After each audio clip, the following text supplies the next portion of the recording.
Itu seperti kayak ada balas budi. Balas budinya itu dengan politik etis. Dengan cara apa? Masyarakat pribumi itu diberi kesempatan untuk mengenyam kehidupan. Tetapi itu hanya kalangan tertentu, Mas. Kalangan ningrat tertentu. Nah, jadi politik etis ini ya, itu memberi kesempatan pada masyarakat pribumi untuk mengenyam kehidupan. Nah, di situ dimanfaatkan oleh para pelajar-pelajar tersebut. Itu terutama di sekolah namanya, mungkin Mas Vicky pernah mendengar atau masih ingat pelajaran sekolah Stovia itu. Stovia di Jakarta. Nah, jadi Jepang datang ke Indonesia itu memang awal mulanya disambut baik oleh masyarakat dengan propaganda 3A, Jepang Cahaya Asia, Jepang Pelindung Asia, Jepang Pemimpin Asia. Jadi seolah-olah itu Jepang datang itu seperti membawa angin segar karena ingin seolah itu mengusir daripada penjajah Belanda itu.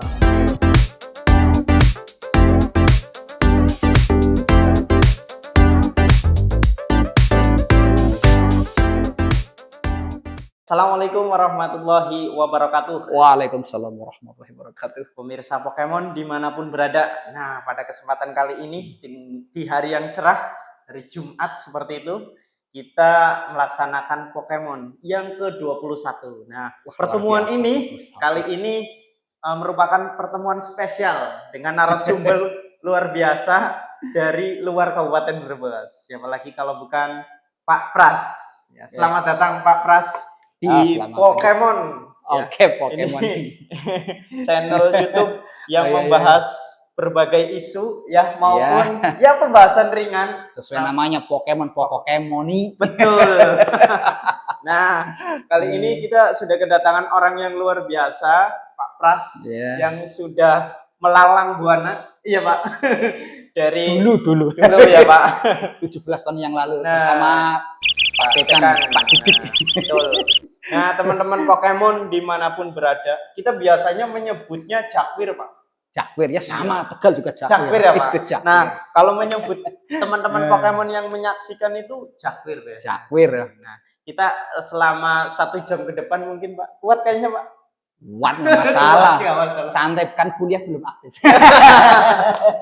Nah, kali ini kita akan sedikit membahas nih bagaimana beberapa isu, beberapa hal bukan hanya berkaitan dengan isu-isu yang sekarang ya, Pak. Iya. Nah, tapi kita akan lebih menelisik lebih jauh nih. Tentunya berkaitan dengan dunia mahasiswa. Nah, bagi mahasiswa yang nonton nih, seru sekali kita ke depan akan bahas sebenarnya mahasiswa dulu itu seperti apa sih ranah geraknya? Apakah sama seperti sekarang ataukah beda seperti itu? Nah, kali ini monggo Pak Pras disampaikan. Oke, terima kasih Mas Vicky ya. Oke, untuk para Jakwir ya, ini kesempatan yang sangat spesial ya. Kenapa spesial? Ini hari ini tanggal 21 Februari ya. Ada apa sih 21 Februari? Ada apa, Pak? Ya, 21 Februari itu sebetulnya hari ini merupakan tepat 76 tahun kepergian Sang Maestro. Sang Maestro Tan Malaka. Wah, Tan mungkin Malaka. Para Jakwir mungkin ada yang tahu ya Tan Malaka siapa. Tan Malaka itu juga disebut sebagai Bapak Republik Indonesia ya. Karena sebetulnya kita di sini hidup di negara Indonesia dengan bentuk negara kesatuan Republik Indonesia. Itu Republik Indonesia itu yang menggagas itu adalah Tan Malaka. Hanya jadi selama ini ya, tepatnya dulu di masa Orde Baru itu Tan Malaka ini seperti ada dalam penghitaman sejarah seperti itu. Jadi image yang muncul itu, ya mohon maaf saja dulu itu kan kalau kita bicara komunis itu kan image-nya sangat negatif. Betul. Jadi seolah itu Tan Malaka itu tenggelam dalam sejarah. Saya sendiri saja Mas baru mengenal nama Tan Malaka itu setelah jadi mahasiswa. Dulu saya zaman sekolah nggak tahu itu. Karena nggak diajarkan. Ya nggak diajar, nggak disampaikan. Ya kalau bicara tentang pahlawan ya kita tahu Soekarno, Hatta, Sudirman gitu. Artinya orang-orang yang dianggap heroik seperti itu. Tapi kalau Tan Malaka itu jarang. Padahal kontribusinya tuh nggak main-main. Karena gagasan Republik kita tuh dari beliau. Makanya kan sebetulnya kan kita rencana podcast kan beberapa hari yang lalu. Ya mungkin barangkali ini sudah diatur sama yang kuasa. Ya, artinya kita ketemu hari Jumat pas sekali. Ya mudah-mudahan saja semoga Tan Malaka beliau itu diterima di sisi Allah ya. Semoga dosa-dosanya diampuni ya. Karena bagaimanapun juga kontribusi beliau itu luar biasa. Pemikirannya ya Pak. Pemikirannya. Tapi di sini kita nggak bahas Tan Malaka, nanti nggak cukup 1 jam. Itu ranahnya Pak Didik. Pak Didik, betul. Oke. Ya, tadi kita mulai kembali mengerucut ke persoalan ya tentang dinamika mahasiswa ya. Ya mungkin kalau kita bicara pengertian mahasiswa mungkin sudah nggak asing lagi lah. Dulu di betul. apa PKKMB atau ospek atau apa istilahnya itu kan sering disebut bahwa mahasiswa itu adalah agent of change, ya. Betul. Agen perubahan.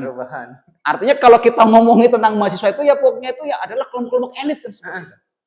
Nah, termasuk juga saya ingat betul dulu ketika saya mahasiswa itu kakak senior ya itu ada yang melantangkan negara kita itu kan pernah punya dua pemimpin besar, dua rezim besar, rezim Orde Lama itu Presiden Soekarno, Orde Baru itu Presiden Soeharto, itu kan dua pemimpin yang ya terlepas pro kontranya, artinya kan masing-masing punya sisi kelebihan kelemahan kalau kita mau objektif ya. Tetapi dua rezim tersebut itu bisa tumbang, siapa yang menumbangkan? Mahasiswa seperti itu. Artinya sebetulnya para cakir-cakir di sini ya yang sekarang menyandang status mahasiswa itu sebetulnya ya suatu kebanggaan kalau misalnya. Mas, saya ini sekarang dosen, Mas, tapi kalau PKKMB ketika ada mau menyanyi Mars mahasiswa, ikut-ikutan, Mas. Karena kalau saya nyanyi itu ya seperti merasuk ke alam bawah sadar. Jadi yang dirasa itu seperti membayangkan waktu zaman sebareng sama Pak Didik itu pakai alma mater, diwingkis, teriak-teriak di jalan kayak gitu. Nah, tapi di sini sebelum kita ngomongi lebih jauh ya, kita bicarakan dulu tentang dinamikanya, Mas. Dinamikanya maksudnya itu perjalanan dari masa ke masa. Nah, kita ngomongin mahasiswa, kita ngomong itu dulu dari zaman masih penjajahan, Mas.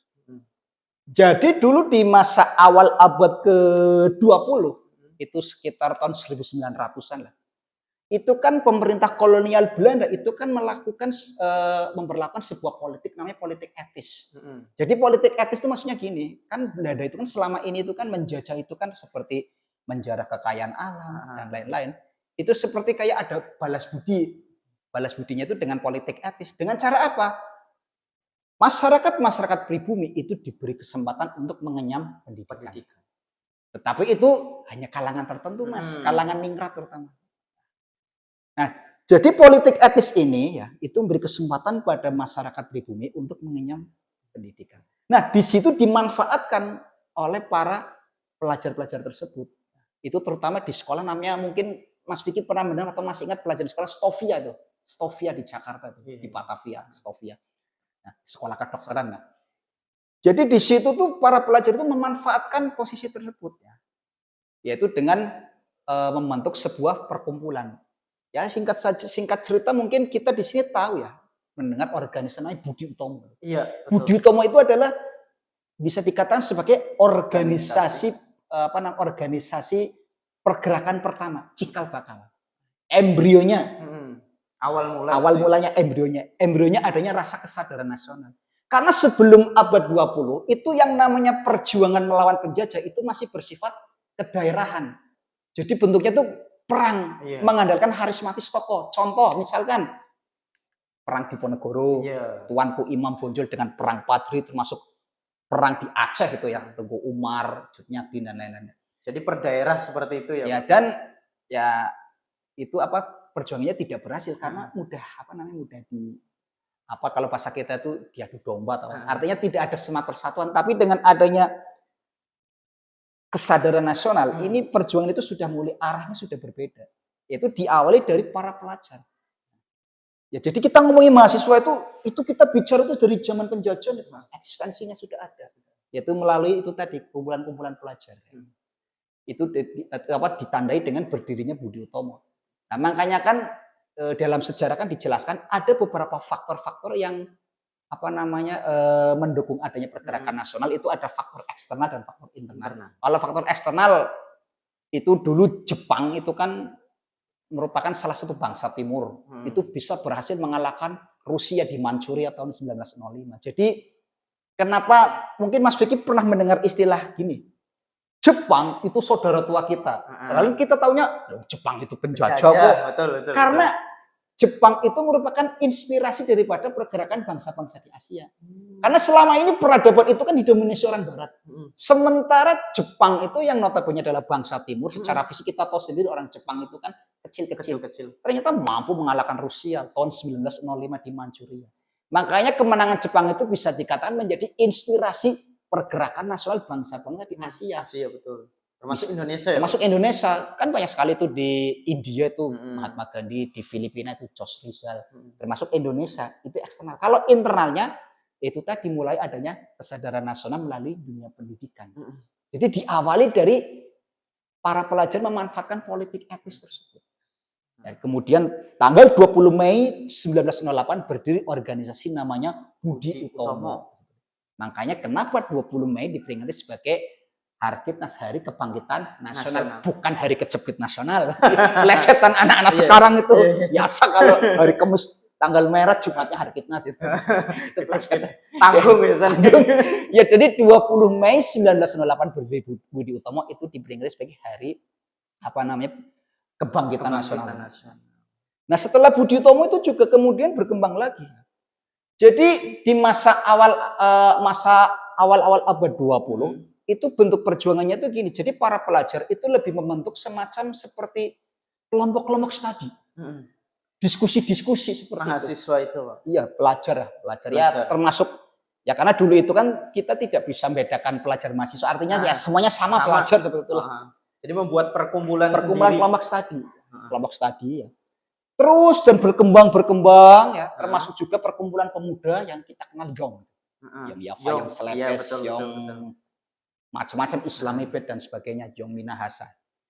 Ya, jadi ternyata dari Budi Utomo tersebut kemudian berkembang terus itu membentuk semacam kelompok-kelompok studi. Hingga kemudian puncaknya tahun 1928 kita ingat suatu peristiwa, Sumpah Pemuda. Makanya kalau dalam konteks hakikat proses berbangsa bernegara itu kan ada istilah namanya golongan perintis. Golongan perintis itu tadi 1908. Dan 1928 ini adalah golongan pendobrak. Kenapa dikatakan golongan pendobrak? Karena Sumpah Pemuda itu merupakan semacam kumpulan daripada kelompok-kelompok pemuda yang tergabung dalam Yong-Yong tadi. Makanya Sumpah Pemuda itu dikatakan sebagai konsep awal berbangsa dan bernegara. Ini meluruskan barangkali gagal paham. Kadang-kadang teman-teman itu seringnya itu kalau ditanya kapan konsep bernegara kita muncul, konsep awal berbangsa itu muncul, itu mesti jawabnya Budi Utomo. Budi Utomo itu adalah embrio dikatakan, mulai ada kesadaran. Tapi kalau konsep berbangsa bernegara itu sejak Sumpah Pemuda. Kenapa? Kan ada ikrarnya. Kami putra-putri Indonesia mengaku bertumpah darah satu, tanah air Indonesia. Kami putra-putri Indonesia mengaku berbangsa satu, bangsa Indonesia. Dan kami putra-putri Indonesia menjunjung tinggi bahasa persatuan bahasa Indonesia. Nah, jadi itu adalah sebagai konsep awal kita betul-betul menyatakan sebagai hidup berbangsa dan bernegara. Itu dari Sumpah Pemuda. Dan itu Sumpah Pemuda itu adalah momen penting bagi para pemuda. Kenapa hari lahirnya itu peristiwanya itu sebagai salah satu tonggak sejarah penting? Karena itu tadi. Itu golongan pendobrak. Jadi itu adalah momentumnya daripada para pemuda. Hampir rata-rata itu usianya muda-muda Mas itu yang melakukan Kongres Pemuda itu. Katakanlah Sukondo Joyo Puspito. Ya usianya itu kalau orang berbes mengatakan masih likur-likuran. Sultan Syahrir dan lain termasuk Amir Syarifuddin sebagainya. Jadi itu. Nah, jadi sejak 1928 itu sudah artinya pergerakannya itu sudah mulai menemukan titiknya ya. Yaitu pada Sumpah Pemuda. Nah, namun setelah kedatangan Jepang, ini orientasinya sudah berbeda. Karena Jepang itu kan Jepang datang ke Indonesia itu kan untuk menduduki negara-negara Asia Tenggara, salah satunya Indonesia. Jepang itu kan negara fasis ya, bersama dengan Jerman, Italia ya. Ya mungkin kalau kita bicara Perang Dunia II kita masih ingat lah dulu ada 3 negara fasis, Jepang, Italia, dan Jerman. Jerman, Italia itu operasinya di Eropa, Jepang itu kan di Asia Tenggara, salah satunya Indonesia. Nah, jadi Jepang datang ke Indonesia itu memang awal mulanya disambut baik oleh masyarakat dengan propaganda 3A, Jepang Cahaya Asia, Jepang Pelindung Asia, Jepang Pemimpin Asia. Jadi seolah-olah itu Jepang datang itu seperti membawa angin segar karena ingin seolah itu mengusir daripada penjajah Belanda itu. Jadi justru seolah-olah kedatangan Jepang Iya. itu menjadi angin segar Iya, gitu ya, Pak. karena propaganda tadi Heeh. seolah-olah itu Jepang Ratu itu ingin menyelamatkan Heeh. seperti itu. Padahal Padahal Jepang itu kan sebetulnya kan ya ini sekaligus ini meluruskan ya. iya, Selama ini mungkin kita familiar mengatakan Jepang penjajah. Iya. Sebetulnya lebih tepatnya Jepang itu bukan menjajah, menduduki. Karena Jepang itu hanya ingin memanfaatkan itu saja apa namanya tenaga orang Indonesia untuk perang melawan sekutu sebetulnya. oh, Ya karena Jepang sendiri itu kan juga Heeh. dalam perkembangan waktunya kan memberikan Betul. janji kemerdekaan seperti misalnya itu apa namanya mungkin masih ingat ada BPUPKI, ada Iya. PPKI itu kan badan-badan bentukan Jepang. Nah ini kembali kaitannya pemuda tadi. Jadi orientasi Jepang waktu itu lebih pada persiapan perang melawan sekutu. Jadi lebih militeristik. Iya. Makanya dibentuk badan-badan seperti Kaibodan, Shinendan, Fujinkai dan lain-lain. Jadi lebih diarahkan ke situ apa namanya pendidikan militer. Nah termasuk ini juga barangkali mungkin teman-teman belum tahu ya. Mas Vicky waktu SD Iya. masih ingat ya? Mungkin masih berlaku tidak? Sebelum masuk kelas suruh baris sama gurunya. Iya. Yang rapi masuk dulu. Nah, Itu warisan Jepang Mas. warisan Jepang. Iya. Karena apa? Oh. Dulu di Jepang, di zaman pendidikan Jepang, mohon maaf ya. Itu namanya pendidikan yang laki-laki digundul Mas wajib. Gundul. Ya kayak militer itu. Dan artinya itu modelnya itu model-model itu apa namanya militer. Oh. Makanya Iya. termasuk mohon maaf saja model-model kita itu kedisiplinan itu kan biasanya kan dilihat dari itu kayak apel baris Iya. itu warisan-warisan Jepang. Jepang. Oh, berarti bukan Belanda, Pak. Jepang itu. Oh, tapi ini Pak, ada yang menarik sebelum kita lanjut, Iya. Pak. Nah, katanya kan ini bagi teman-teman mahasiswa nih. Nah, kadangkala Pak, ketika masuk perkuliahan, Iya. itu bangku terdepan itu angker, Pak. Jadi nggak mau ada yang duduki. Nah, Aduh. ada yang ngomong, katanya itu warisan atau budaya dari Belanda. Apakah emang sejarahnya itu seperti itu, Pak? Atau gimana, Pak? Aduh, kalau yang bangku depan anggap ya karena apa? Kalau Jadi nggak mau kayak gitu, Pak, duduk di depan kayak gitu, Pak. ya sebetulnya ini sebetulnya ya sudah rahasia umum identiknya tuh kalau duduk di depan itu pasti dia itu yang selalu itu apa namanya buat andalan sering ditanya ini dan sebagainya. Oh, iya. Jadi seolah itu yang di depan itu berarti yang menguasai. Oh iya. Namun kalau misalkan dia ditanya tidak bisa jawab, nanti ada sanksinya entah dihukum apa. Jadi makanya Lebih cari Amir aman. cari zona nyaman aja di belakang saja. Oh. Ternyata itu berbudaya sampai sekarang. Oh gitu. iya, berarti bukan budaya Belanda, teman-teman. Nah, kalau yang itu yang kayak baris, Ah. itu memang budaya Jepang. Budaya Jepang ya. Ya karena gini Mas, TNI kita Ah. itu dulu kan waktu awal merdeka namanya BKR, Badan Keamanan Rakyat. Itu kan embrionya dari peta pembela tanah air. Makanya bisa dikatakan militer kita itu adalah warisan daripada Jepang. Makanya cikal bakalnya dari situ. TNI itu waktu awal berdiri namanya BKR, Badan Keamanan Rakyat, dan BKR itu cikal bakalnya atau embrionya dari peta pembela tanah air. Jadi kita itu dulu itu kalau misalkan sebelum masuk sekolah suruh baris, ya, terus yang rapi masuk duluan, yang nggak rapi itu warisan Jepang. Jadi Jepang itu fasis model, termasuk sampai sekarang pun beberapa kampus itu juga ada atau sekolah SMK itu kan ada yang melakukan pendidikan karakter. Bisa biasanya di batalin. Nah, itu kan sebetulnya kan atau begini, selama ini kalau kita ngomongin bela negara nasionalisme, kenapa selalu identik dengan baris berbaris, apel seperti itu? Ya itu tidak salah, tapi itu adalah model-model, mohon maaf ya, itu warisan fasis. Karena salah satu ciri fasis itu kan kekuasaan bertumbuh pada militer. Nah, itu kayak Jawa, kayak Hitler, Kaisar Hirohito atau siapa itu namanya Mussolini kan itu. Termasuk itu tadi zaman Jepang itu anak sekolah laki-laki itu digundul seperti itu. Itu warisan Jepang Mas. Iya. Termasuk mungkin para jakwit mungkin baru ada yang tahu. Saya yakin di tempat-tempat tinggal Anda itu kan ada istilah namanya RT RW. Iya. Itu warisan Jepang. Oh, rukun tetangga, rukun Iya. warga. Karena biar apa namanya mempermudah pengkondisian. Jadi dibuat semacam kayak camp-camp kayak gitu. Dan warisannya sekarang masih kita teruskan yaitu dengan sistem ada RT RW. Kan dengan adanya RT RW itu kan dalam pendataan itu kan mudah. Itu warisan Jepang Mas. Mungkin Mas Vicky baru tahu ini. Baru tahu. Iya. Jadi di tempat tinggal kita itu ada RT RW warisan Jepang. Makanya ini sekaligus ya namanya Pokemon kan kita ngobrolnya melebar ya. Betul. Makanya selama ini kalau kita bicara tentang penjajahan itu jangan selalu image-nya negatif. Negatif betul. Karena selama ini guru-guru kita dulu itu kalau pembelajaran sejarah itu jurusannya Pak Didik itu.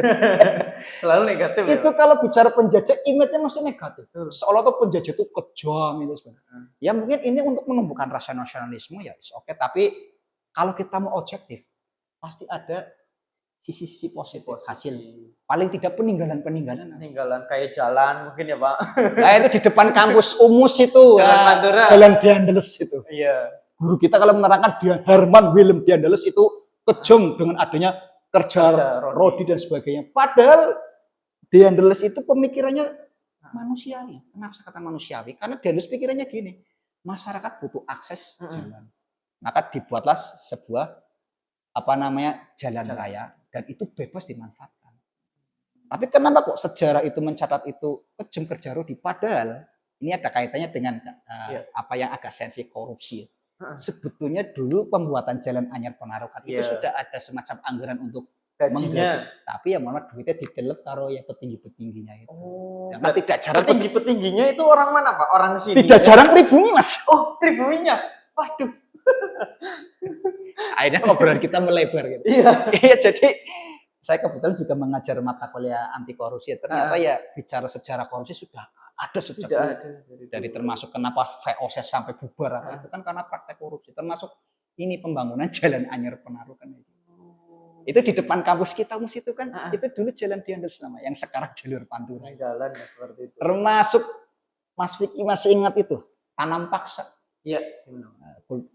Tanam paksa itu kan mungkin kita dulu diajarkan guru kita kan intinya lebih banyak menyebabkan penderitaan ataupun lebih sisi negatif. Padahal tanpa kita sadari, kita tiap hari menikmati hasil tanam paksa. Nah, contohnya jenengan ngopi, ngeteh atau mungkin bagi mereka yang udut-udut itu ya hasil tanam paksa. Iya, betul. Karena sebelum tanam paksa, petani kita itu nanamnya itu apa? Ya pari, jagung, bolet, singkong ya. Bahasa Brebes itu pari, jagung. Tapi dengan adanya tanam paksa, petani dipaksa menanam. Tanamannya Pak, yang laku di pasaran internasional, pasaran dunia. Iya. Kayak contohnya tebu, Pak, teh Brebes ternyata sampai ke Jerman juga, Pak, katanya. Yang perlu kita tahu ini, suatu kebanggaan. Indonesia pernah mendapat sebutan Raja Gula tahun 1870 karena saking akeh tebune. Neng saya kita tebune dibakari kan. Tapi gula pada gula. Iya, pada gulung tikar. Padahal kalau kita tahu itu sebenarnya kita dulu pernah dapat sebutan Raja Gula. Nah, gitu teman-teman. Itu juga awal mulanya kita mengenal kayak tanam-tanam kayak itu dari itu. Termasuk penjajah sebelumnya itu ada Portugis, ada Spanyol. Nah, kita menikmati musik keroncong itu kan dari Portugis itu. Itu kan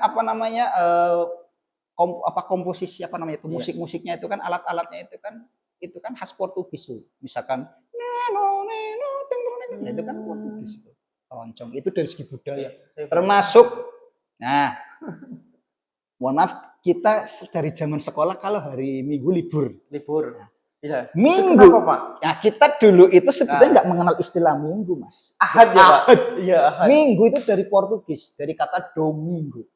Domingo itu artinya adalah hari untuk kegiatan peribadatan umat Nasrani tentunya karena Portugis. Domingo itu jadi kata minggu, makanya diliburkan karena untuk peribadatan. Toh kita meskipun mayoritas muslim tapi kita masih merasakan. Domingo akhirnya jadi kata minggu. Iya. Karena kita familiar dengan ahad. Dan kita masih menikmati sekarang kalau minggu dulu. Sekarang saya tanya Mas Vicky kalau minggu suruh berangkat kuliah mau enggak? Enggak mau. Itu. Boleh. Tapi mohon maaf ada beberapa sekolah atau kampus yang liburnya bukan hari ini, bukan hari Jumat. Sekolah-sekolah Islam. Betul. Tapi secara umum hari Minggu. Saya sendiri masih muslim, saya juga ya pengennya Minggu libur. Karena udah menjadi kebiasaan di Indonesia. Baru tahu kan nasional. Baru tahu Pak. Oh. Termasuk nih banyak kosakata ini yang dari istilah bahasa Portugis. Meja dari bahasa Portugis, bola itu dari bahasa Portugis. Meja bola. Gitu. Jadi ada bahasa juga terkontaminasi sama penjajah begitu ya Pak? Ya ada kosakata serapan asing. Oh iya. Jadi yang jadi diubah. Ya jadi kita tuh jangan selalu mengimat negatif dengan penjajah. Pasti setidaknya sisi positif ada. Termasuk kembali lagi karena kita tadi ngomongin Jepang ya. Itu salah satunya tadi selain sistem militer juga tadi peninggalannya berupa sistem RT RW di masyarakat. Itu dari Jepang. Nah, kemudian ngapunten nih Pak, saya potong. Dulu kan pada saat saya pernah dengar sejarah nih dari Pak Didik katanya. Dulu pada saat Jepang itu dihancurkan melalui bom atom, oleh bom atom, Nagasaki. Nagasaki sama Hiroshima ya Pak, kalau nggak salah Hiroshima. 2 bom ini. Itu ketika sudah luluh lantah Jepang, itu ketika sudah bahasanya ya manusia tinggal beberapa lah Pak. Lah, kemudian pemerintah Jepang yang hebatnya di sini itu tidak mencari berapa TNI yang tersisa atau berapa gubernur yang tersisa, tapi pemerintahnya itu malah mencari berapa guru. Betul. Nah, itu maksudnya seperti apa, Pak? Kenapa guru? Nah, karena begini, karena menurut Jepang, karena guru itu kan, karena Jepang itu kan orientasinya lebih ke SDM. Karena dengan adanya guru, berapa banyak anak-anak yang bisa cerdas dan pintar olehnya. Karena Jepang itu prinsipnya itu ya pendidikan itu ya akan mengubah segalanya. Bahkan itu dicontohkan dulu tadi yang saya sempat singgung yang apa namanya menang lawan Rusia itu tahun 1905. Itu juga Jepang itu dengan restorasi Meiji itu juga dia itu bahasanya tuh begini, ilmu-ilmu dari Barat itu diserap, tapi dengan disesuaikan dengan budayanya. Dan ini hebatnya Jepang, Mas. Oke lah, mungkin secara pengetahuan, iptek dan sebagainya mungkin mengadopsi dari Barat. Akan tetapi jati dirinya tetap budayanya. Budayanya kan masih Jepang keren, masih kuat. Iya, identitasnya tuh masih kuat. Keren.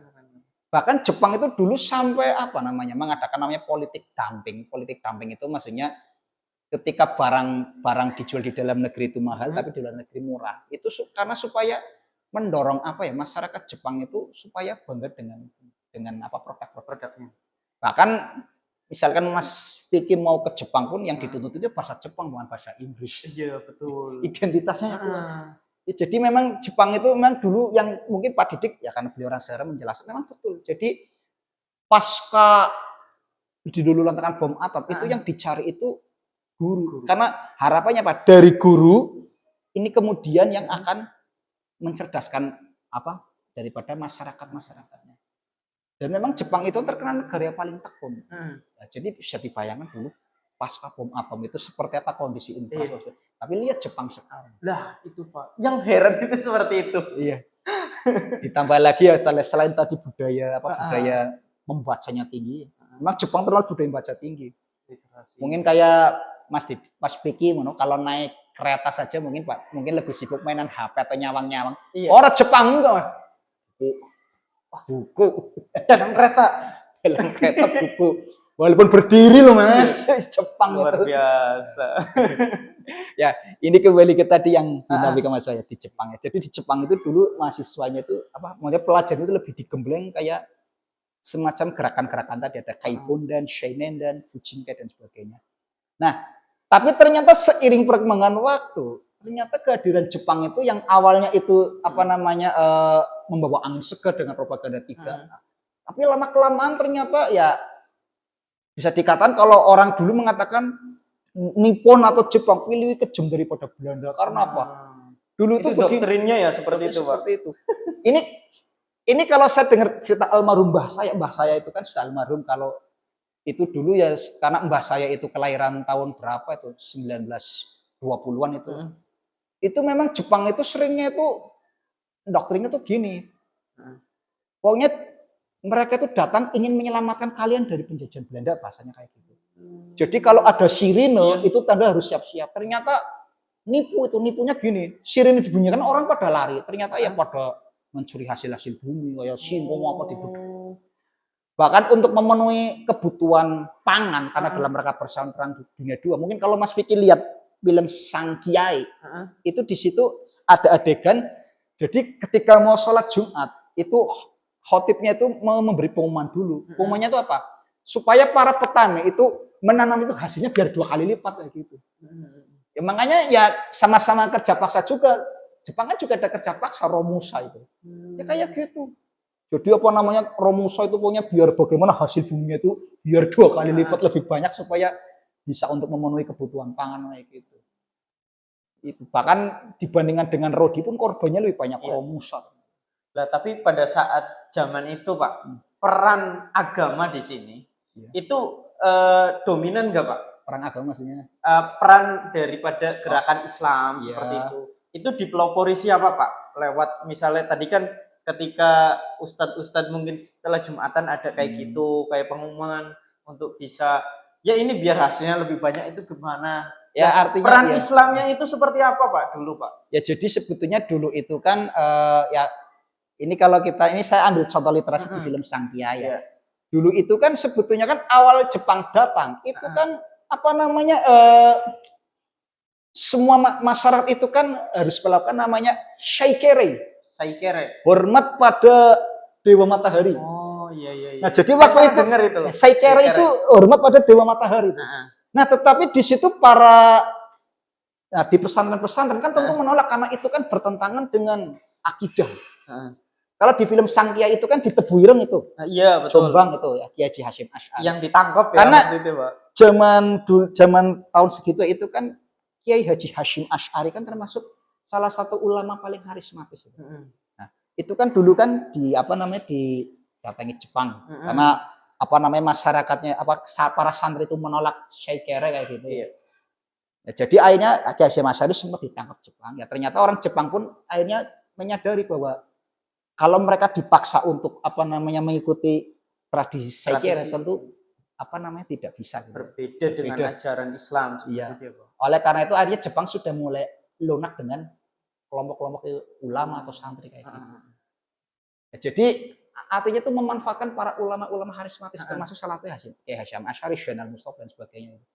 Ya, jadi kan tadi kembali ke itu tadi pembahasan tadi. Jadi kan Jepang itu kan yang awalnya itu memberi angin segar dengan propaganda 3A, Jepang Jaya Asia, Jepang Pelindung Asia, Pemimpin Asia itu kan ternyata lama-kelamaan itu kan ya semacam ternyata kok lama-kelamaan itu kok kayak bahasa gampang kita tuh ternyata kok menyebabkan penderitaan.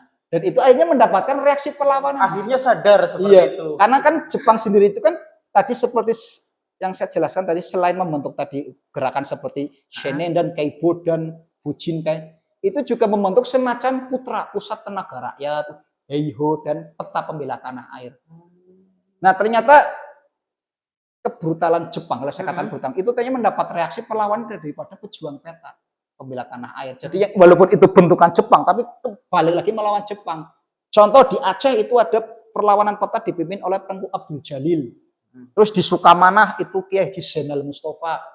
Termasuk di Blitar, ini yang paling dahsyat di Blitar, Mas. Iya. Supriyadi tanggal 14 Februari 45, makanya 14 Februari silakan mereka pada mengucapkan Valentine. Kalau saya enggak, selamat hari peta pembela tanah air. Beda saya sampai sengaja bikin kaos loh Mas itu. Iya. Kaos udah ini nanti suatu saat nanti akan foto tak kirim ke jenengan. Jadi kaosnya itu tulis gambarnya Supriyadi, belakangnya tertulis February of, pokoknya pakai bahasa Inggris 14 Februari, Valentine, no, peta, yes.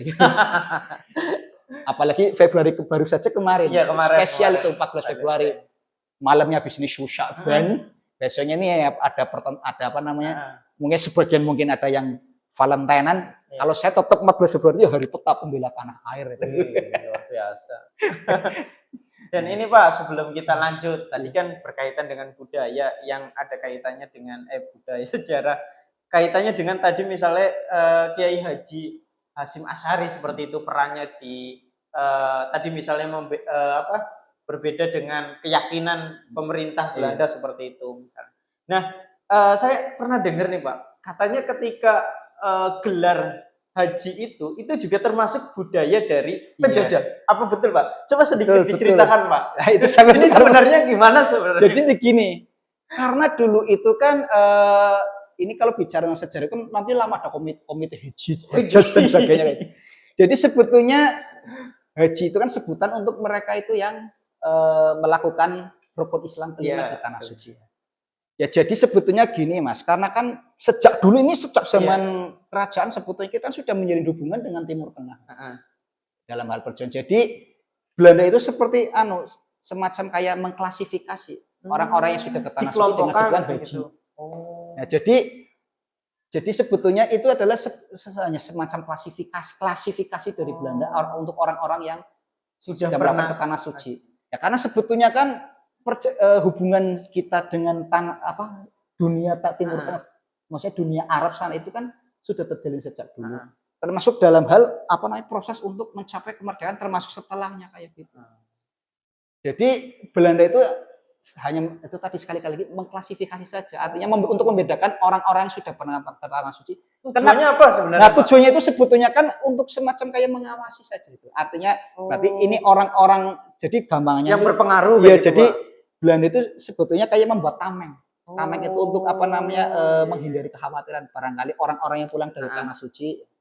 Ya, termasuk berdirinya Muhammadiyah, berdirinya NU itu kan juga tidak lepas daripada, artinya perkembangannya kan tidak lepas daripada setelah melakukan perjalanan ke tanah suci. Betul. Ki Haji Ahmad Dahlan dulu kan namanya Darwis. Darwis melakukan mendalami ilmu agama di sana di Mekah, setelah pulang kemudian membuat organisasi namanya Muhammadiyah. Termasuk itu berdirinya NU juga dari Komite Hijaz atau apa itu. Ya, jadi sebetulnya secara budaya itu istilah kalau orang pulang melakukan rukun Islam kelima terus dipanggil Pak Haji itu sebenarnya memang ya warisan. Oh, warisan. Jadi jangan marah teman-teman kalau sudah pernah. Kalau di luar negeri nggak ada, kalau mau itu misalkan dia sudah pulang dari tanah suci ya kesini ya sudah biasa. Tapi kalau di Indonesia itu kan mohon maaf saja. Kadang-kadang ada kok. Misalkan menulis gelar walaupun sudah ada gelar akademik, kurang haji saja kadang nggak mau. Iya, marah mana. 2 bulan haji pun ada Pak Torik. Oke, kita kembali ya. Iya, lanjut Pak. Jadi tadi perlawan-perlawan. Terus dengan perubahan waktu tadi sempat Mas Vicky singgung gitu ya tentang bom atom itu. Jadi tanggal 6 Agustus dan 9 Agustus tahun 45 itu kan ada namanya penyerangan bom atom ya ke Hiroshima dan Nagasaki. Nah, ternyata itu berdampak pada Jepang akhirnya menyerah pada sekutu. Ya, karena memang di Eropa sendiri itu kan Jerman saja itu sudah kalah, termasuk di Asia itu Jepang itu diserang maksudnya dijatuhi bom atom oleh sekutu. Karena awalnya ini kan sebagai balas dendam, karena dulu kan di perang Asia Timur Raya itu kan 7 Desember 41 itu kan ya. Kan awalnya itu kan karena Jepang menyerang Pearl Harbor itu tahun 41 tahun 7 Desember. Jadi ini kayak semacam aksi balas dendam itu. Jatuhi bom atom. Imbasnya sampai Jepang menyerah kepada sekutu. Tanggal 15 Agustus ya, 15 Agustus tahun. Meskipun tanggal 14 Agustus itu Soekarno, Hatta, dan satunya lagi siapa itu? Berkunjung ke Vietnam, ke Dalat itu. Sebelumnya lagi ya itu bulan Juni itu kan di Indonesia itu kan sempat kita mengadakan namanya sidang BPUPKI, Badan Penyelidikan Usaha Persiapan Kemerdekaan Indonesia, atau bahasa Jepangnya Rokuritsu Junbi Chosaka itu. Itu kan salah satu hasilnya itu kan lahirnya Dasar Negara Pancasila melalui pidato Soekarno 1 Juni 45. Tapi BPUPKI itu setelah tanggal 7 Agustus itu dibubarkan, diganti dengan yang baru namanya PPKI, Panitia Persiapan Kemerdekaan Indonesia. Nah, itu alasannya kenapa diganti atau dibubarkan BPUPKI-nya, karena apa? Di BPUPKI itu kan anggotanya tuh masih ada beberapa dari Jepang. Jadi PPKI itu betul-betul 100% orang Indonesia. Ketuanya Soekarno sendiri.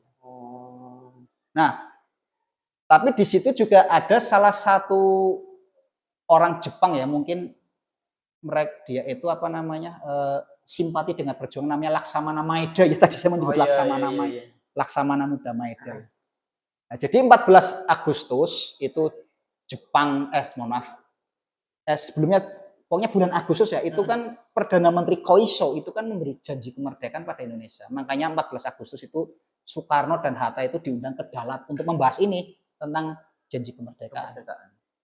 Nah, ini mungkin yang tidak kalah, ini termasuk momentum pentingnya peran pemuda atau mahasiswa zaman di tahun 45 ini. Jadi 15 Agustus itu kan Jepang menyerah pada sekutu sebagai imbas daripada penyerangan bom atom tadi. Nah, namun selama itu Jepang itu selalu memberitakan itu ya berita sing enak-enak, maksudnya itu hanya kemenangan Jepang terus propaganda. Nah, di sini mungkin ada satu pemuda ya, Sultan Syahrir ya. Ternyata dia tuh mendengar berita sesungguhnya bahwa sebetulnya Jepang itu kalah. Maka akhirnya dia berpikir, wah kalau Jepang kalah berarti ini kondisi sedang kosong. Betul. Makanya Syahrir itu dengan para pemuda-pemuda yang lain, ada Sukarni, Wikana, Darwis, BN Diah, dan lain-lain. Itu mendesak supaya apa? Segera menghubungi ke Bung Karno. Kenapa ke Bung Karno? Karena zaman dulu itu bisa dikatakan orang yang bisa memikat hati rakyat itu adalah Soekarno. Syahrir pun mengatakan 1000 orang Syahrir itu belum bisa menyamai seorang Soekarno. Syahrir itu mengakui sendiri itu. Karena Soekarno itu punya apa ya? Punya karakteristik, karismatis. Termasuk Nah. Soekarno dengan Syahrir itu kan di masa awal pendudukan Jepang itu kan punya beda pemikiran. Kalau Syahrir itu lebih memilih gerakan bawah tanah, termasuk dengan yang hari ini 76 tahun wafatnya Tan Malaka itu. 21 Februari ya ini. Nah, jadi Syahrir itu lebih memilih itu melakukan gerakan bawah tanah. Pokoknya tidak mau bekerja sama. Beda dengan Soekarno dan Hatta yang lebih memilih kolaborator. Karena Soekarno prinsipnya gini, jangankan Jepang, iblis dari neraka pun nggak masalah asalkan tujuannya Indonesia merdeka. Luar biasa semangatnya. Iya. Terus Soekarno kan dari muda itu kan sudah terbiasa namanya orasi.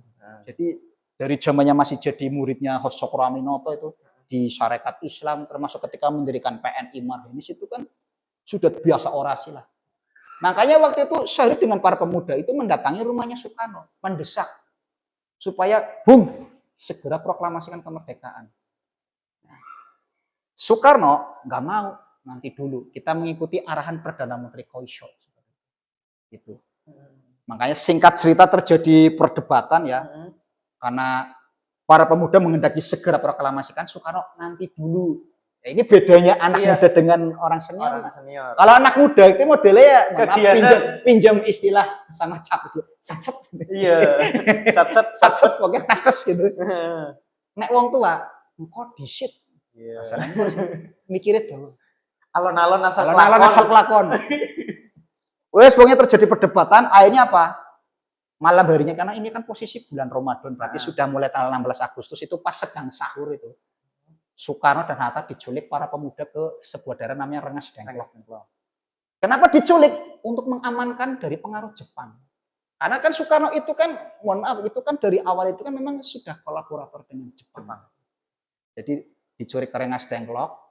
Nah, ternyata sampai di Rengas Dengklok, ya ternyata di Jakarta nggak ada apa-apa. Makanya akhirnya salah satu tokoh namanya Ahmad Subarjo itu datang. Dijemput, ayo Bung, kembali ke Jakarta. Jakarta aman, nggak ada apa-apa kok.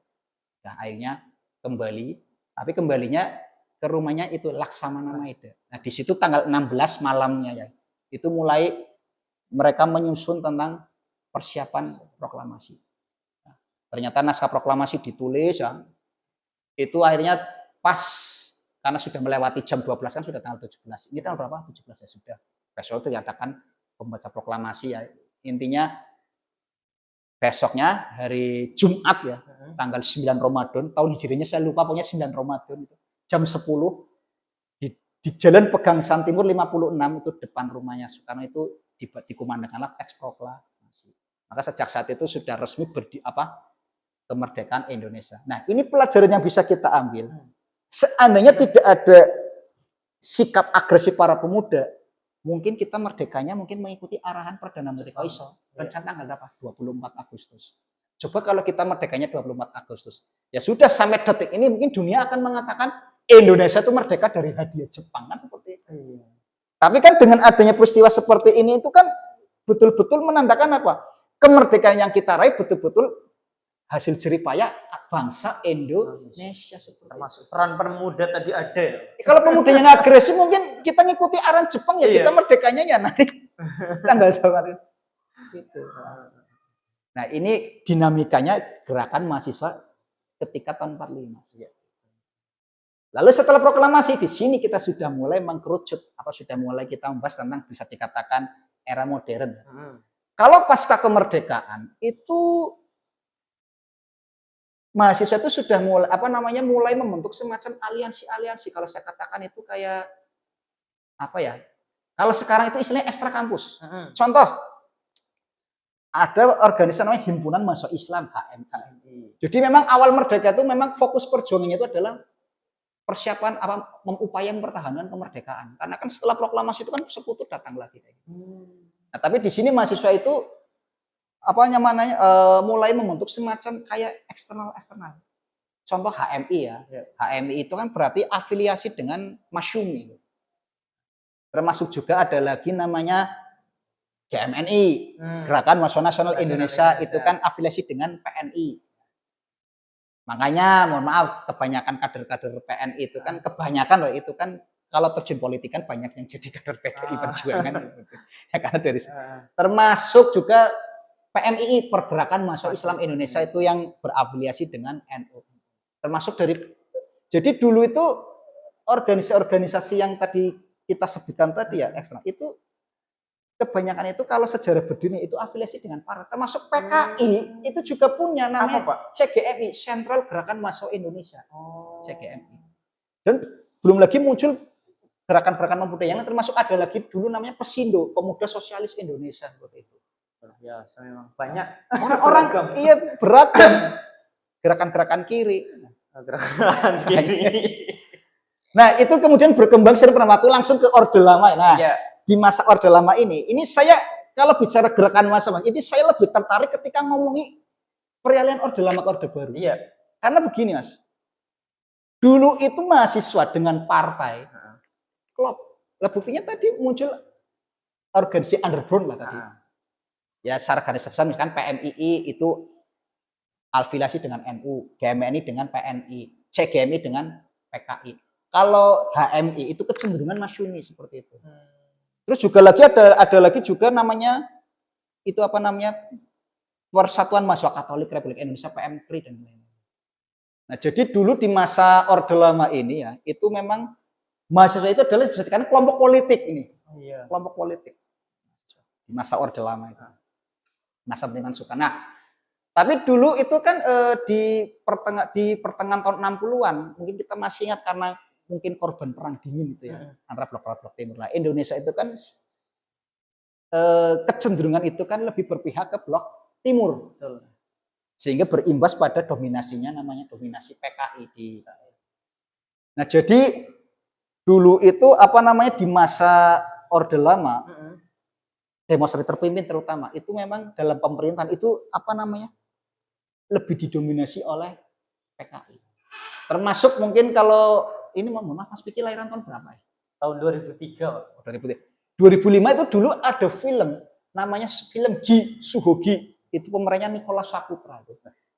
Ini saya di laptop saya tuh masih ada itu. Karena saya itu pernah jadikan penelitian saya. Beda film Suhogi. Nah, jadi dulu itu sampai-sampai yang namanya mungkin kalau sekarang pemingra ya, itu ketika pemilihan senat itu sampai jadi persaingan antara kelompok-kelompok eksternal tadi. Makanya kan Suhogi itu kan sebetulnya kan kenapa Suhogi dikatakan sebelah ini kita sudah mulai membahas tentang ini ya tokoh Suhogi ya. Suhogi ini kan bisa dikatakan kiblat daripada perjuangan mahasiswa. Karena Suhogi itu dia itu ketika sedang mulai muncul persaingan antar lembaga eksternal kampus, Suhogi itu muncul itu merepresentasikan betul-betul mengatasnamakan mahasiswa secara umum. Karena ketika pemilihan ketua senat Fakultas Sastra di UI itu kan Suhogi itu kan sempat mengkritik. Artinya begini, senat ini bukan milik GMNI, bukan milik PMKRI, bukan milik PMI dan lain-lain ya, tapi ini milik seluruh mahasiswa Indonesia. Luar biasa. Itu Suhogi. Akhirnya yang terpilih itu kan temennya itu yang namanya si Herman Lantang atau siapa. Itu sebetulnya menggambarkan bahwa ketika di dalam intrakampus itu bukan milik daripada satu golongan. Tapi saya yakin sampai saat ini di kampus-kampus besar masih berlaku. Ketika pemira maksudnya yang maju itu delegasi daripada ekstra kampus. Misalkan, ini sedikit bicara alma mater saya lah. UNES. Dari tahun ke tahun itu pasti yang bertarung antara kami dengan PMII. Seperti itu ya. Ya karena memang ya saya sendiri juga sepakat ya. Ketika mahasiswa itu misalkan mau terlibat dalam sebuah organisasi gerakan, itu memang kalau nggak ikut ekstra kampus ya itu memang Kurang sah. agak kurang. Termasuk saya sendiri tuh menyesal. Kalau ada mesin waktu saja saya pengen balik jadi mahasiswa lagi. Nyesel karena secara pendidikan politik kurang, ibarat kata mangan sega kayak kalau ikut ekstra kampus kayak komplit, selain dapat lauknya, dapat sayurnya, dapat sambelnya kan sedap enak. Plus olingino. Olingino ya. Maksudnya pendidikan politiknya ada. Heeh. Meskipun dengan berbagai karakter beda-beda. Misalkan ini dari BMNI, ini dari PMI, itu kan nanti ada nuansa tersendiri kayak gitu. Nah terus setelah terjadi pergolakan ya di masa Orde Lama itu ya. Ini terlepas kontroversinya tentang G30S itu ya. Iya. Itu kan peristiwa pas G30S itu kan mendapatkan reaksi. Nah, akhirnya di situ mahasiswa itu membentuk semacam namanya KAMI, Kesatuan Aksi Mahasiswa Indonesia. Yang M-nya 1 bukan yang M-nya 2. Kalau M-nya 2 itu Kesatuan Aksi Mahasiswa Muslim Indonesia itu. Itu mah eksternal kampus yang baru berdiri ya sekitar tahun berapa? 98 apa. Kalau itu KAMI M-nya 1 ya. Jadi mahasiswa itu apa namanya? Jadi meskipun antar lembaga ekstra kampus itu mungkin terjadi semacam dinamika ya. Tapi setidaknya di situ tuh muncul ada satu kesadaran bahwa selama ini pemerintahan Soekarno itu ya sudah mulai, kalau bahasa kita tuh sudah mulai tidak beres itu. Ya karena demokrasi terpimpin penyimpangannya banyak. Salah satunya yang penyimpangan yang paling fatal itu MPR mendaulat Presiden Soekarno sebagai presiden seumur hidup. Wah. Karena dulu itu modelnya gini, Soekarno yes, rakyat yes, karena itu tadi harismatis gitu. Sekarang presiden sekarang ada yang berani mendaulat seperti itu. Orang usah butuh suwe-suwe, besok masa langsung gerak semua. Apalagi sekarang eranya ada grup WhatsApp dan sebagainya. Betul. Itu dulu seperti itu. Nah, makanya kami itu apa namanya melakukan sebuah perlawanan. Nah, ini yang membedakan antara 66 dengan 98 ya. Jadi tahun 66 itu antara masa dengan angkatan darat ini klop. Jadi sebetulnya ini dari kelompok angkatan darat itu sebetulnya kan kurang suka dengan kebijakan Soekarno ya. Kurang suka. Jadi gampangannya ini gini. Jadi dari pihak angkatan darat itu artinya anak maju iskennya tak backup sendiri. Kalau sekarang mungkin agak terbalik seperti itu ya Pak. Jadi dulu itu ya ada, bisa dikatakan 66 itu ya ada semacam dukungan daripada mahasiswa angkatan termasuk ya kelompok-kelompok ulama tadi. Mahasiswa itu dengan seruannya itu Tritura, 3 tuntutan rakyat, turunkan harga, bubarkan PKI, bersihkan kabinet dari unsur PKI seperti itu ya. Ya jadi karena memang PKI itu waktu itu sangat mendominasi sekali. Nah ini yang membedakan itu teriakan yel-yelnya mahasiswa dulu dan sekarang.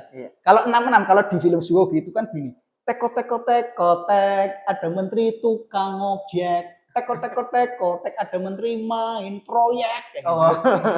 Ya karena lagunya itu kan dulu yang viral kan itu. 98 itu mungkin generasi-generasinya dosen saya, termasuk dosennya Pak Didik itu ada yang mantan aktivis namanya Pak Soheh itu. Itu kalau itu kan mungkin yelnya kan gini, kita bersatu melawan penguasa, kita bersatu melawan penguasa. Sekarang, kalau sekarang itu ya tarik sis monggo karena untuk konten. Iya benar. Sekarang itu. Nah, jadi dengan seruan Tritura akhirnya apa? Pasca Tritura itu Januari itu juga apa namanya? Menggugurkan satu mahasiswa ya. Namanya Arif Rahman Hakim itu. Makanya di Tegal itu kan ada tuh sebelah utara ada Jalan AR Hakim. Itu nama mahasiswa, mahasiswa Fakultas Kedokteran UI. Makanya disebut pahlawan Ampera seperti itu. Itu konon katanya tertembak oleh pasukan Cakrabirawa Ampera. Ya, cuma kan sebetulnya selama ini kan di buku-buku itu kan mungkin lebih dikenal beliau karena beliau yang gugur. Padahal kalau boleh saya katakan angkatan 66 itu ada satu tokoh sentral itu yang tidak kalah penting namanya Suhogi. Makanya saya di rumah punya 5 buku tulisan Suhogi itu. Catatan seorang demonstran, terus yang satunya itu di bawah lentera apa itu, yang terus pokoknya di sebelah di persimpangan kiri jalan gitu. Ya karena Suhogi itu kan juga selain itu kan juga dia termasuk penggagas berdirinya pecinta alam mahasiswa UI. Ya makanya kalau orang anak-anak pecinta alam itu kan Kenal lah. Mesti kenal dengan Iya. sosok dia. Baik Pak, sebelum ini tadi kita ke 66. Sekarang saya pengen lanjut nih, tidak sabar ke tragedi 98. Oke. Ya. Oke, Mungkin jadi zamannya Pak Didik, zamannya Bapak lah. saya dengan Pak Didik itu sudah zaman Pak SBY. Ya, Nah, di tragedi 98 ini ada yang menurut saya ya luar biasa lah Iya. kekompakannya tentunya dari teman-teman mahasiswa. Kita mengulik sejarah dari kejadian Trisakti Mei, Iya. Pak. Iya, iya. Nah, dulu kan katanya ada 4 mahasiswa yang Iya. tertembak seperti itu ya, Pak. Iya. Nah, apa sih kayak tiba-tiba kayak mahasiswa tergugah hatinya Nah. gitu. Pengen membela dan akhirnya mungkin jatuhnya orde Karena kita bicara dinamika kan berarti kan Iya. kita. Nah, tadi kebetulan kita sudah selesai bicara tentang orde lama. Nah. Nah, kemudian kan berdiri orde baru. Orde baru. Orde baru pun awal berdirinya pun juga seperti membawa angin segar karena Iya. visinya menjalankan Pancasila secara murni dan konsekuen sebagai koreksi kesalahan di demokrasi terpimpin. Tapi ternyata dalam perjalanannya itu juga orde baru juga melakukan penyimpangan. Bahkan mohon maaf juga ya, angkatan 66 pun juga sama Mas. Beberapa yang tadinya itu lantang melawan Soekarno setelah Soeharto berkuasa, banyak yang akhirnya jadi pejabat. Boleh sebut merek? Ya contoh misalkan dulu adanya Pak Kosmas Batubara, Akbar Tanjung. Ya kan dulu termasuk aktivis-aktivis yang menentang. Tapi setelah jadi pejabat kan beda. Nah, jadi waktu itu awal orde baru itu sudah mulai penyimpangan ya. Termasuk praktek-praktek korupsi itu sudah ada. Termasuk juga dulu itu investasi yang tidak terkendali, investor Jepang itu ya. Sehingga waktu itu memunculkan reaksi dari mahasiswa UI. Nah, ini jadi di masa orde baru itu ada salah satu, mungkin Mas Vicky tahunya 668, padahal di antara 668 itu ada satu peristiwa yang tidak kalah penting namanya Malari. Apa tuh? Malapetaka 15 Januari 74. Malari itu malapetaka 15 Januari tahunnya 74. Nah, itu sebetulnya demonstrasi itu sebetulnya lebih pada mengkritik kebijakan orde baru. Itu yang waktu itu di tahun 74, Malari 74 itu ada satu tokoh sentral namanya Hariman Siregar. Termasuk di antaranya itu ada, kita tidak asing, Warkop itu Dono Kasino. Dono Kasino itu juga bagian dari situ. Itu angkatannya Hariman itu. Nah, jadi tahun 74 itu merupakan demonstrasi massa pertama di masa orde baru ya. Di situ juga melibatkan rivalitas dua jenderal juga, Jenderal Sumitro dan Ali Murtopo. Jadi Malari itu dipelopori oleh mahasiswa UI. Nah, tetapi waktu itu saya tidak mengatakan tidak menjas ya, mungkin kekeliruan daripada masa dulu itu terlalu menempatkan kelompok elit. Padahal waktu itu kan zaman pemerintahan orde baru itu kan militer sangat kuat. Dampaknya apa? Tahun 78 ya. Tahun 78 ya itu dulu ada kebijakan. Nah, ini supaya kita membuka wawasan untuk mahasiswa, terutama yang para aktivis Ormawa itu. Dulu di masa Menteri Pendidikan Pak Daud Yusuf ya, itu mengeluarkan kebijakan namanya NKK-BKK. Normalisasi kehidupan kampus. Tulisannya gini, NKK_BKK.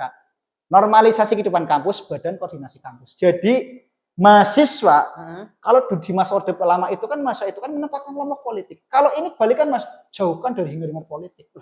Jadi mahasiswa itu diberikan ruang organisasi, tapi dijauhkan dari kegiatan politik. Maksudnya begini, gambarnya gini Mas, BKK itu ketuanya diketuai oleh pembantu rektor bidang kemahasiswaan atau wakil rektor bidang mahasiswaan. Nanti itu di tingkat universitas, institusi, di tingkat fakultas itu nanti mulai muncul yang internal namanya senat kampus, senat mahasiswa, dan juga satu lagi badan perwakilan mahasiswa. Nggak tahu di UMUS namanya apa itu kalau legislatif itu? DPM. Nah, Dewan Perwakilan Mahasiswa. Iya, sebetulnya saya juga dulu pernah jadi ketua DPM BIS ya. Pak Didik juga pernah. Jadi sering nyekel palu ya, Pak. Nyekel palu. Orang tahu action lapangan nyekel palu terus. Karena mulai ada ayatnya. Nah, jadi senat itu fungsinya kalau sekarang itu BEM. Kalau BPM itu ya tetap DPM itu. Tapi mohon maaf saja, program yang dikerjakan. Jadi senat itu kegiatannya tuh lebih semacam kayak lebih ke minat bakat. Jadi kayak kegiatan misalkan pecinta alam, pramuka, atau mungkin menwa, atau mungkin olahraga seni. Kalau di sini UKM lah itu. Jadi kegiatan yang sifatnya lebih ke meningkatkan minat bakat seperti itu. Jadi dijauhkan daripada unsur-unsur diskusi yang sifat. Ya diskusi pun sifatnya lebih ke akademik. Jadi bisa dikatakan studi oriented. Tapi meskipun demikian kan pasti ada sisi plus minusnya. Di masa Orde Baru itu dalam dunia pendidikan beasiswanya tuh memang ya jor-joran. Jadi memang dulu tuh mahasiswa tuh betul-betul fokus studi. Misal memang pas pikir prodi apa? PGSD, Pak. Pokoknya PGSD, pokoknya kamu fokuslah belajar tentang pendidikan dasar apa. Kalaupun pengen kegiatan ya kegiatan yang sifatnya itu tadi apa? Entah voli, entah basket, entah sepak bola atau seni dan lain-lain. Nah, terus gimana untuk mahasiswa-mahasiswa yang untuk ekstra kampusnya tadi kan PMI, IGMN, IHM itu kan tetap masih ada. Itu pun juga sifatnya itu ya, jadi dulu itu ada kerancuan gini. Untuk organisasi ekstra kampus itu yang menaungi adalah Menteri Kepemudaan. Sedangkan untuk yang tadi yang Senat dan sebagainya itu adalah diatur oleh Kementerian Pendidikan gitu. Jadi mereka-mereka yang misalkan kritis itu ya kayak lagunya 420 keluar dari zona nyaman. Membentuk kelompok studi sendiri. Tapi jangan salah, Mas. Meskipun meskipun dulu tahun ini dinamika tahun 80 ya. Jadi kelompok studi tersebut terus berkembang. Karena prinsip saya gini, sampai saat ini pun saya dengan mahasiswa saya tuh sering saya sampaikan. Mahasiswa itu ibarat kata bom waktu. Mau ditekan kayak apapun, kapan wae bakalan letus. Nah ini buktinya dari tahun 78 ya, dengan adanya NKKP kan sebetulnya kan secara tidak langsung meredam daripada mahasiswa. Tapi mereka-mereka yang kritis keluar dari zona nyaman membentuk kelompok studi di luar. Tapi itu tadi ibarat kata bom waktu. Ternyata tahun 97 ya sudah mulai yang Mas Piki kepengen di 98. Setelah terjadinya krisis, nah ini krisis moneter ini kan momentum adanya gerakan. Jadi apa? Mahasiswa yang tadinya ditekan itu sudah mulai meledak gitu. Itu awalnya dari krisis. Nah, karena sebetulnya gerakan-gerakan melawan rezim itu sudah ada dari 97.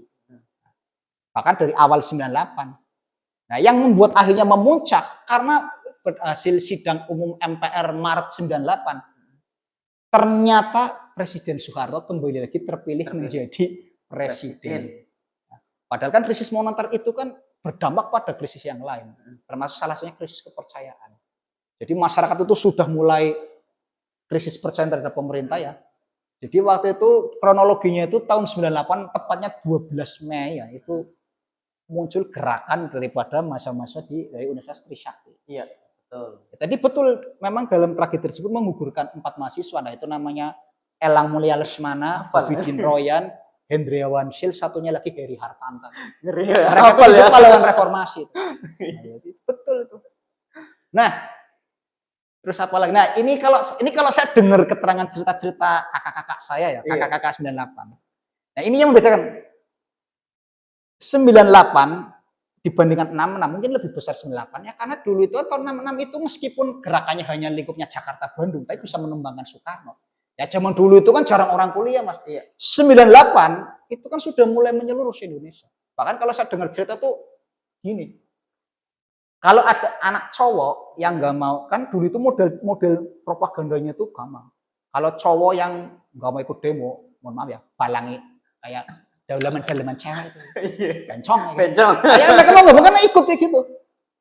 Itu dulu. Termasuk Pak Lek saya, om saya juga termasuk mahasiswa UNJ ya, IKIP Jakarta tahun 95. Itu baru wisuda aja tahun berapa itu? Ya karena itu tadi sempat ikut. Ya. Jadi itu memang seperti itu ya. Jadi apa namanya? Gerakannya itu meskipun di dalam literasi yang kita baca itu memangnya dikenal ada Trisakti, tapi sejatinya itu menyeluruh. Karena di tiap-tiap daerah itu ada demo, termasuk di Solo, di Semarang ya. Bapak termasuk, Pak? Oh enggak. Saya dengan Pak Didik itu yang masih mungkin baru sunat gitu. Baru sunat. Masih kecil. Tapi setidaknya saya dengan Pak Didik dulu waktu masih masa itu masih digembleng warisan-warisan mereka. Oh iya. Karena saya dengan Pak Didik itu kalau ketemu dengan dosen yang mohon maaf yang alumni-alumni yang angkatan itu Apesnya bukan apa-apa. Ya mungkin karena didikannya keras. Bisa dikatakan terkenalnya itu ngasih nilai A itu sangat sulit sekali. BB alhamdulillah. Karena tuntutannya keras. Karena mereka biasa digembleng dengan kehidupan yang keras. Tanya saja dengan Pak Didik, mungkin beberapa dosen ada namanya, mungkin sebut merek lah nggak apa-apa. Pak Sohe, Pak Andi Suryadi. Pak, nilainya jangan pelit-pelit ya Pak. Ini mahasiswanya curhat Pak. Dan kemudian puncaknya ya 21 Mei 98 akhirnya ya secara konstitusi ya Presiden Soekarno menyatakan mundur dari jabatan, dan secara konstitusi akhirnya ya wakilnya Pak Habibie itu Pak Habibie itu naik lah. Iya.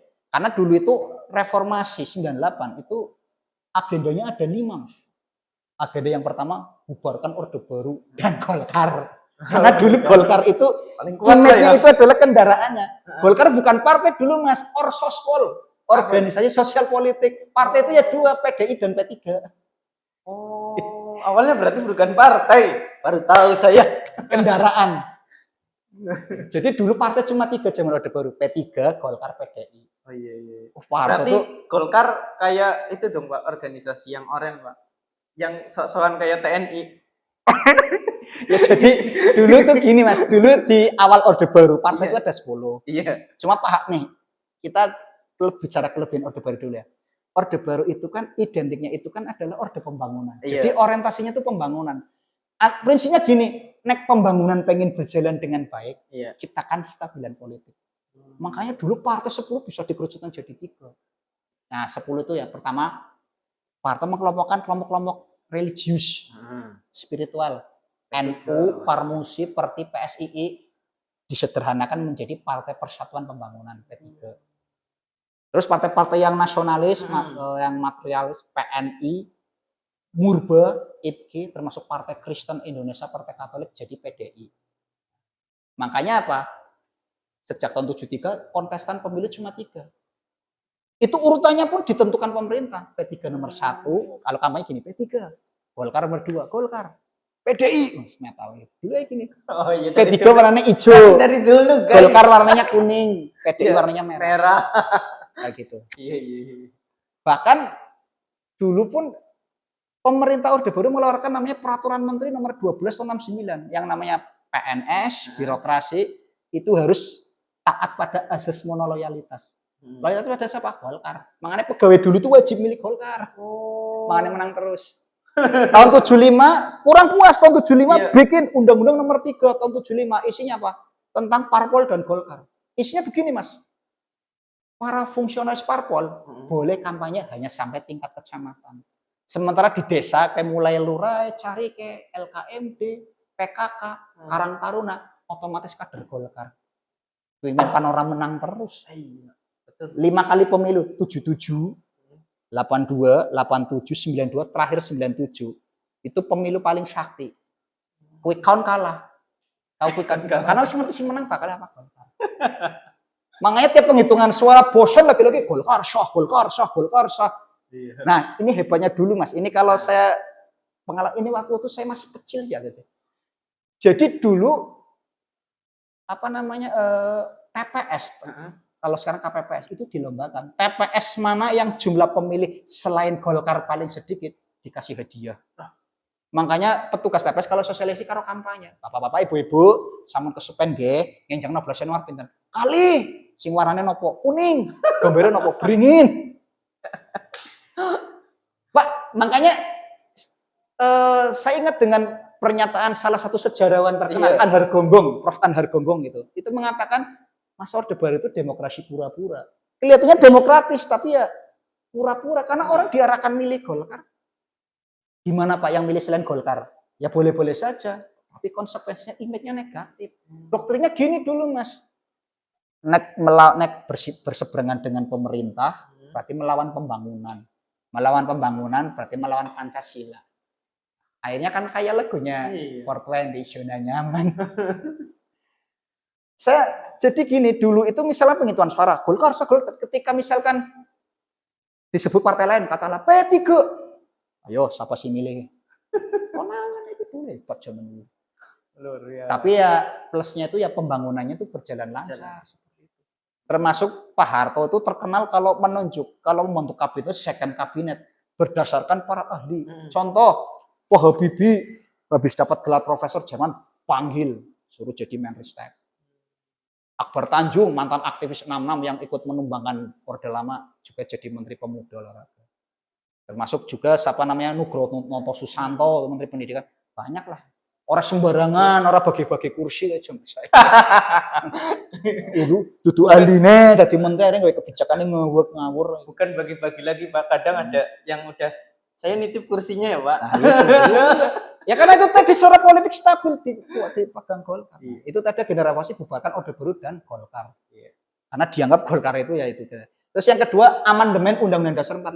Nah, ini salah satu hasil amandemen yang kita rasakan itu ya Pilpres. Karena dulu presiden itu yang milih bukan rakyat, tapi yang milih adalah parlemen.